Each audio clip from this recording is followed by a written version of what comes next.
en esto. Porque... Sí. Bueno, la primera cuestión, todo el mundo está hablando, hay una reflexión casi global y universal, de que va a haber un antes y un después del COVID-19. ¿Qué crees que va a cambiar en nuestras vidas esto, toda esta pandemia? Hay unos impactos de coyuntura que son inmediatos y ocurren tanto en los países del norte como en países en vías de desarrollo como el nuestro. El primer impacto es que hay un aumento sustantivo del desempleo.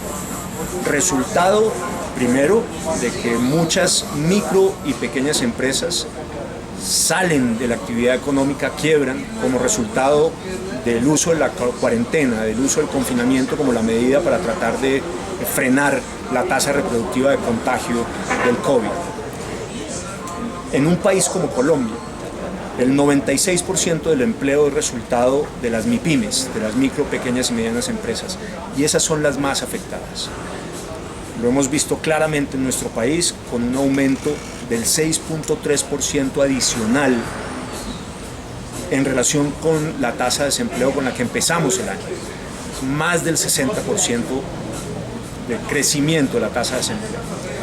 Ahora, en Colombia, la caída del empleo se traduce en un aumento de la pobreza. ¿Por qué? Porque nuestra clase media es una clase media muy frágil, muy vulnerable, que depende fundamentalmente del empleo. Al perderse el empleo, se cae en la pobreza y se arrastra al núcleo familiar. El cálculo es que ese crecimiento del 6.3% del desempleo se traduzca en un aumento de la pobreza de un 15%. Así que va a haber un crecimiento brutal de la pobreza en este tiempo. El gran desafío de nuestra economía es generar un plan de choque para la producción de empleo masivo de la manera más rápida posible, porque si llegamos con estas tasas de desempleo y de pobreza o algo similar a las elecciones del 2022, las posibilidades de que llegue la izquierda al poder se multiplican. La izquierda le apuesta al empobrecimiento de nuestras sociedades, porque en ese empobrecimiento su discurso de odio, de resentimiento, de lucha de clases, de responsabilizar al gobierno, tiene un terreno mucho más fértil para sembrar y cosechar. Sí, luego se está hablando de que América Latina va a perder en Producto Interior Bruto como 10 años, que vamos a perder una década, ¿no?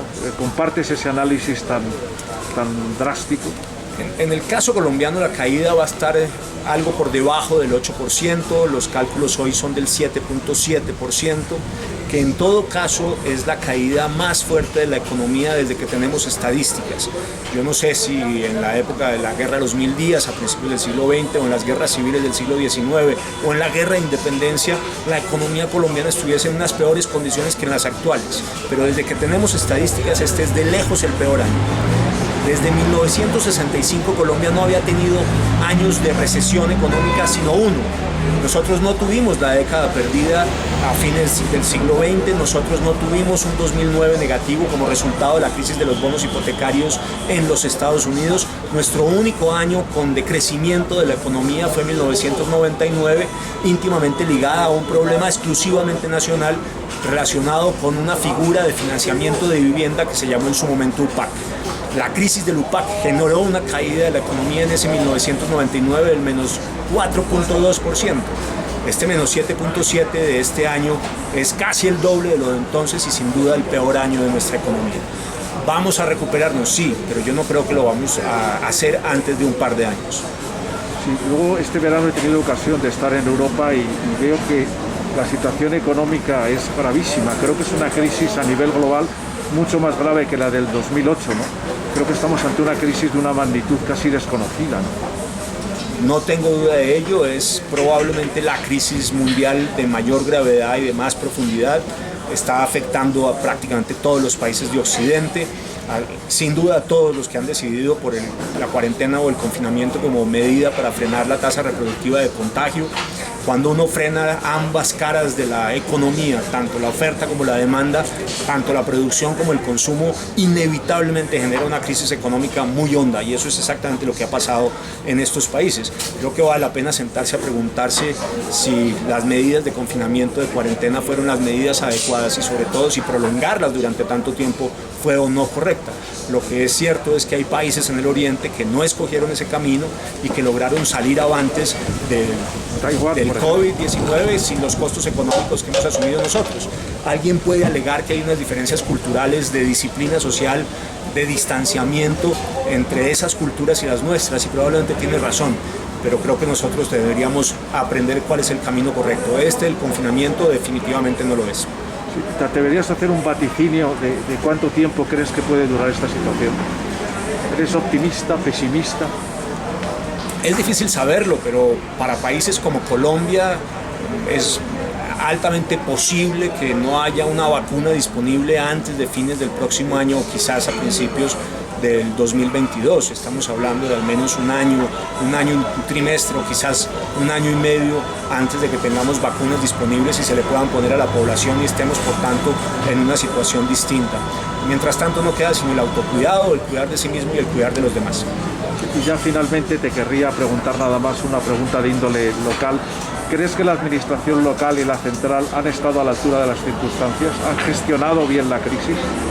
El gobierno nacional sí, en términos de salud pública, consiguió responder de manera muy oportuna a la crisis. El primer caso de COVID-19 se produce en Colombia el 6 de marzo, una turista bogotana joven que regresa contagiada de Italia. El 11 de marzo la Organización Mundial de la Salud decreta que el COVID-19 es una pandemia. El 24 de marzo, apenas 13 días después, estábamos todos ya confinados en el país. En el mientras tanto, después del confinamiento, el gobierno logró más que duplicar la capacidad de las unidades de cuidados intensivos, que eran el gran cuello de botella en el sistema de salud pública para poder enfrentar los pacientes con síntomas críticos de COVID-19. Y lo hizo en unas circunstancias muy difíciles, donde había una altísima demanda de los respiradores, sin los cuales no era posible el crecimiento de estas unidades de cuidados intensivos, muy poca oferta, costaban muchísimo, tocaba hacer cola, y sin embargo el gobierno lo consiguió. Más cuestionable, sin embargo, es la idea del confinamiento como un mecanismo permanente que duró mucho tiempo y que termina afectando muy seriamente a las economías locales. Ahora, los gobiernos locales tienen un comportamiento en el caso colombiano muy distinto. Lo que creo que sí es criticable es el manejo totalmente contradictorio, muy inoportuno y claramente politizado que hizo la alcaldía de Bogotá sobre el COVID. Llevó a que se ahondara aún más la crisis económica y que no hubiera una respuesta en materia de salud pública adecuada. Pues eso era todo. Muchas gracias, don Rafael.